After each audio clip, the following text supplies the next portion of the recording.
Terrific. Happy New Year, everybody. Welcome to 2016. What we want to do today is have Brian Kelly and Brad Murray, who will do our audit. And in front of you, just so everybody knows, we just found a copy of both the teacher contract and the support union contract for everybody to have. And then the second is just the agenda for tonight. Brian Kelly and Brad are here to do the audit report. Traditionally, it's been done in the January meeting, and I'm not going to spend.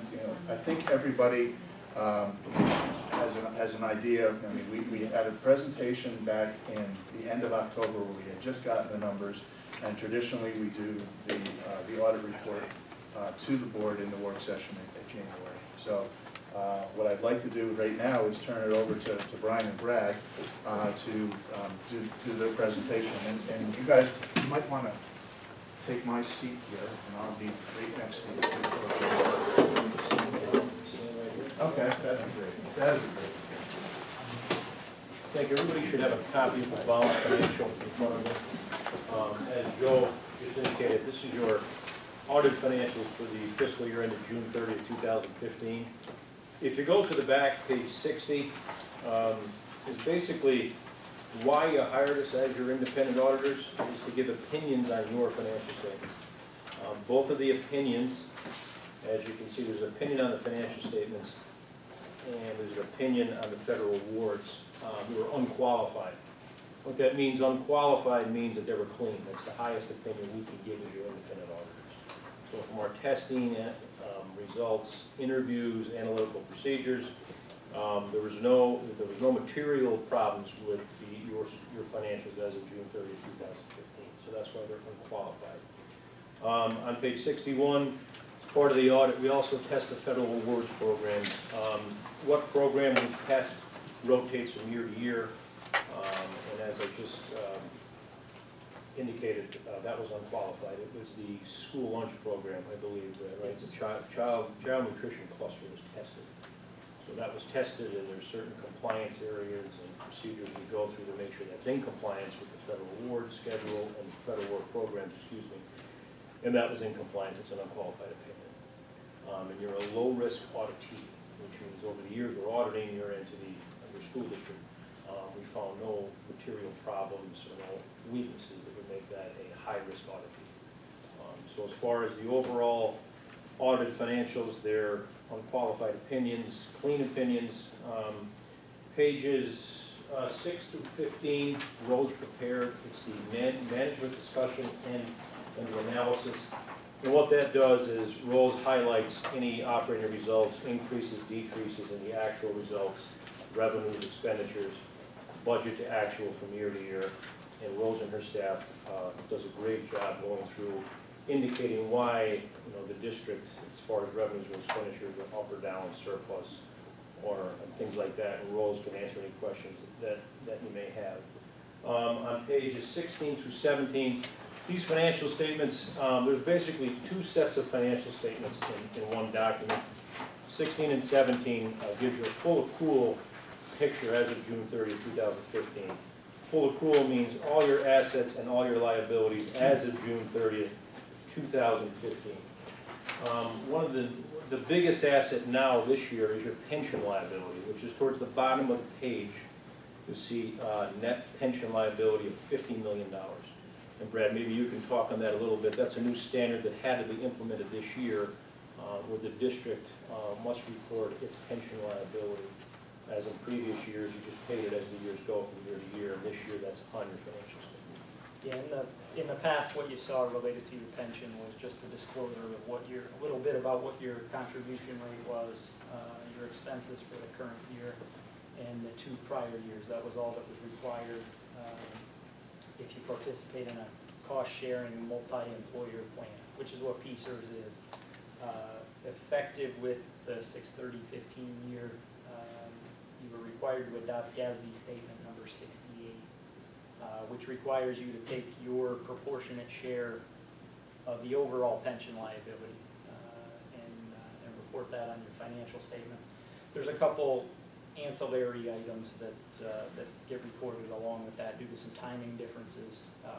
Logistically, because the pension's so large, they have to measure everything as of a period that's actually 2 years ago.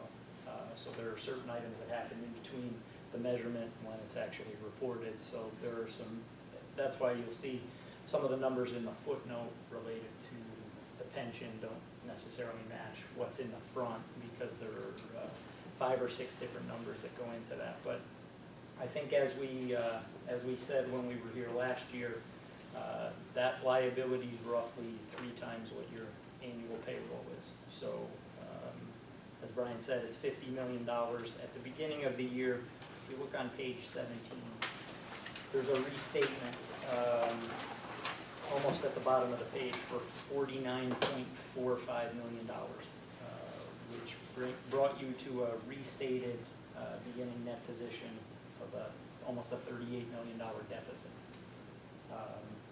So this is a significant item. I know you don't budget and plan based on government-wide financial statements, but this is a huge liability that you have to deal with as you go forward. You still fund the pension the same way.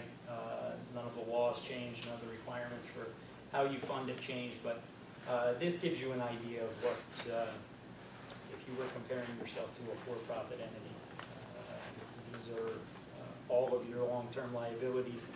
In another 3 years, you'll have to adopt another new standard for post-retirement benefits, where you'll have to report it exactly the same way. You'll take the overall actuarially determined liability, which I believe as of right now is almost $7 million. Actually, it's $10.9 million as of 6/30/15. So in 3 years, that number will go down by another $11 million plus, based on the way things currently work. And the idea for these items is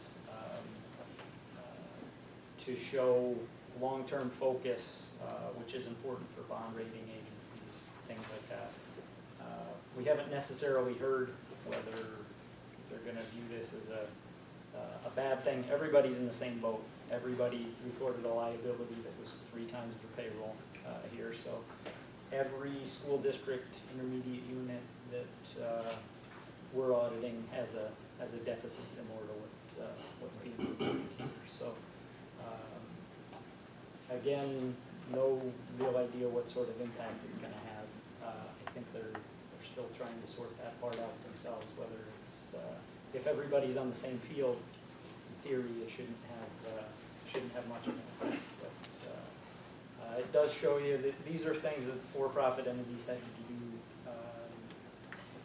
as much as a couple decades ago. So it's led to different thoughts on what sort of benefits you offer. Unfortunately, you don't have the ability to change the pension because it's mandated by state law. But as far as some of the other things, having them all there, it presents it a little bit differently for you. But, If you go to page 18, that's I have a quick question. Sure, on that. sure. This in effect then gives us our portion of the total underfunded liability for PESers and Commonwealth. yes, Correct. That's Yep. correct. Yep. To date, to Yep. last year. Yes. So when we see that big number in the press of how many billions of dollars, Yes. That'd be this your is share. ours. This is Yep. our share. That's Yeah, correct. there's a required supplementary schedule on page 52. The district's proportion of the overall liability is only 0.1276% as of 6/30/15. So if you take $50.5 million and divide it by that proportion, that's the overall PESers pension liability, the difference between what's projected to be paid out and the actual assets held. Brad, Brian, is there a amortization schedule, I want, for lack of a better term, of how many years out that 50, and I know it's gonna be a moving target going forward, but do we have any idea in terms of budgeting, how much is gonna hit, you know, in the next 10, 15 years on that number? For budgeting purposes, all you can really do is annually PENSIONers updates the projection of what the rates are gonna be given current circumstances. As of, I guess for 16, 17, you'll go to 29.5%. Of the wages paid that are Right. eligible for PENSIONers, right? And it's for as far out as they go, which I think is 7 years, it'll hit 32.5%. I think that's the top number right now. So really, that's what you'll be looking at. They do some comparisons if you, and there's a table in the footnotes. The total pension footnote's about 7 pages long now, as opposed to 2 very small paragraphs. They do give you a different projected liability to change the discount rate, but that's essentially all that you see, which essentially is the expected rate of return on the investments. They'll say if that rate were 1% higher, your liability would go down by this much. If that rate was 1% lower, this is how much your I liability think would they're go up. based on 7.5%, Right. the discount rate. It used to be the biggest liability on the full accrual statements, which were bonds payable. Now it's the second biggest liability. It's not the pension liability. Yeah, and it's not even close. Right, And, it's 3 times, not well, it's 2 times less than what the pension, like 2.5 times less. And if you look at page 18, that's your governmental funds, that's your funds that are a year or less, that's how you do your budget every year. And that's the balance sheet. Your fund balance for the governmental funds is at the bottom of the page, roughly $4.6 million. You know, and of that $4.6 million, a lot of that has already been assigned to future liabilities, you know, PENSIONers, healthcare, things like that. So that's a common question you get, you know, what's your fund balance? And a lot of entities think that's just free money to spend, and it's really not. I mean, that's liabilities that are kind of designated for even though you have a $4.5 million fund balance. Page 19 is going from that governmental fund to the full accrual fund, shows you what are the differences and what's included and what's not. Page 20, that's basically your revenues and expenditures for the year for the governmental funds. You had a surplus of roughly $3.7 million in the general fund for 6/30/15. If you look at page 22, that gives you your original budget to the actual. And again, in Rose's MD&A, she kind of highlights what were the reasons for the increase or the decrease and why there was a surplus. And I believe the plan con reimbursement was a majority of it. That finally came in, which you really can't budget for it, because you never knew when they were going to pay that, if they were going to pay it. So that was a majority of that increase that it's kind of impossible to budget for that. And similarly, in your federal revenue, you have a $200+ thousand variance. When I was here last year, we were discussing how access money was not forthcoming, and we knew the district was entitled to it, but couldn't accrue any amount because you had no idea when it was going to be paid. You can't record a receivable that's if you can measure it, you can record it, but if it's not available, you cannot record it. So that was the case. What also ended up happening with the PlanCom money coming through during 14-15, the access money was finally opened up, and you got 2 years worth of payments in the current year. That's almost the entire federal variance. So you've got $1.2 million you knew you were entitled to, but couldn't record in prior periods because you had no idea when the payments were coming. So essentially, that's almost the entire variance on your revenue. You did have I guess 15 years I've been involved with auditing the district. You also had an exceptionally high collection percentage for real estate taxes.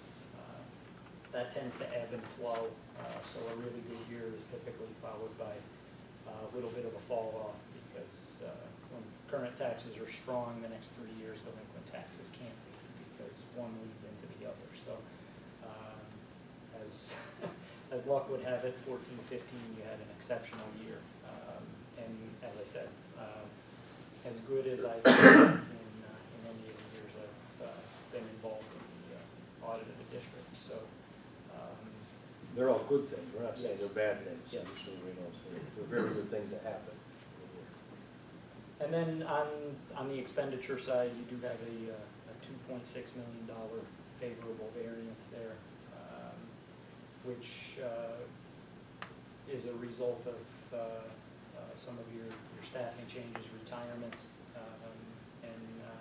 and not replacing, including in the budget, the possibility that your contract may have been settled, which did not happen until 15-16. So the dollars that were included in the budget will actually show up in 15-16. That's part of your assigned fund balance. So of that $4.5 million, you have $1.1 million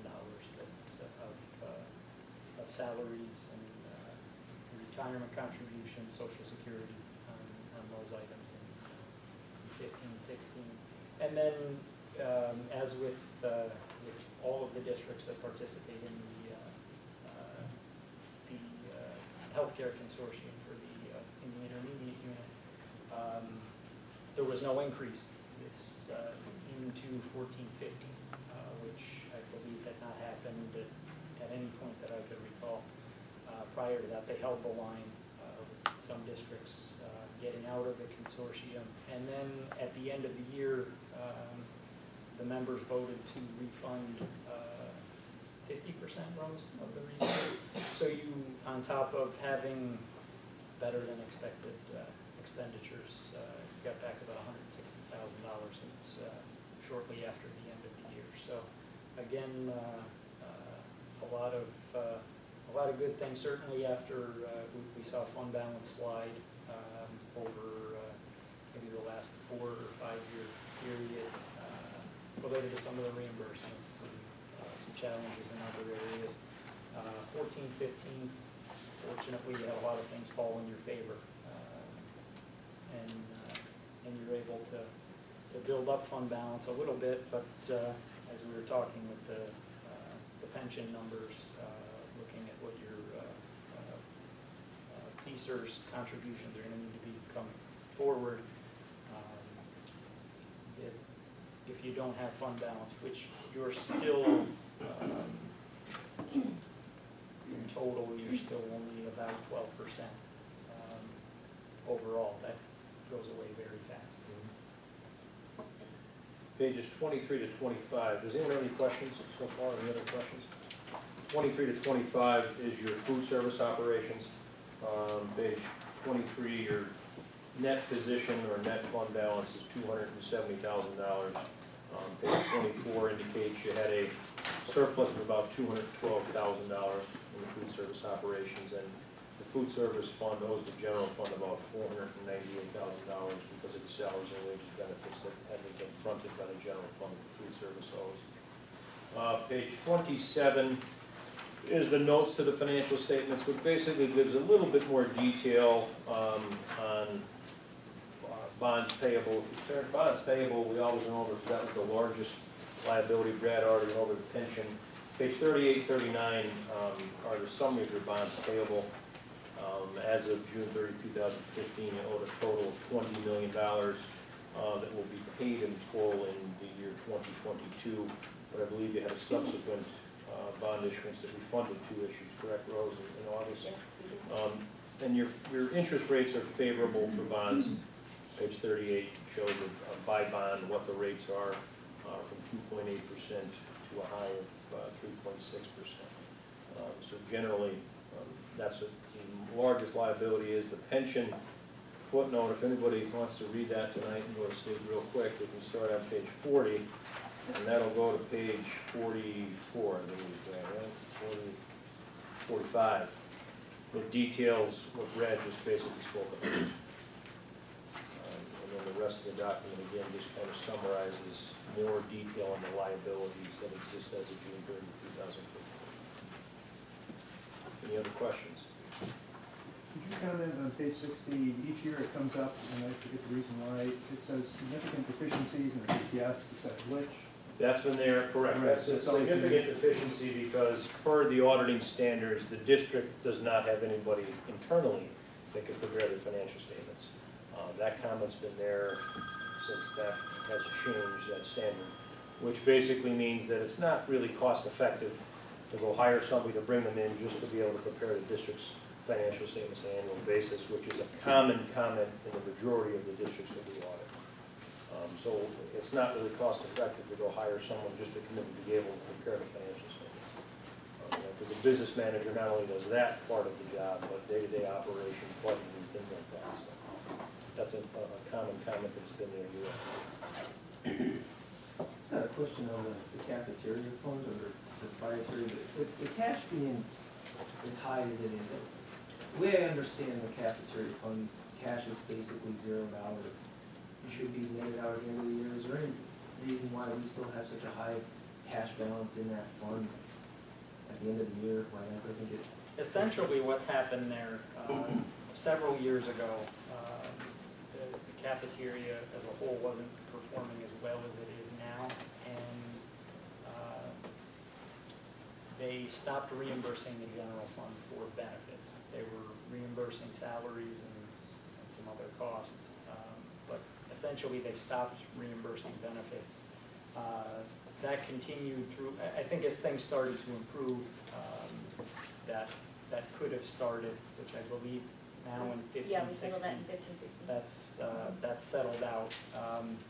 Essentially, all the money that's in there actually is the general fund's money, and if you looked at it as of today, that number would be basically down to We did a transfer. some timing differences. What we discussed right near the end of the audit was after the number was worked up as to what was outstanding, what could the food service fund support paying back, and the difference between the calculated number and what they could actually afford was reported as an operating transfer, which is actually why the net position of the cafeteria went up in 14-15. Essentially, that's all an artificial transfer from the general fund, which is the cumulative 3 or 4 years worth of support in benefits.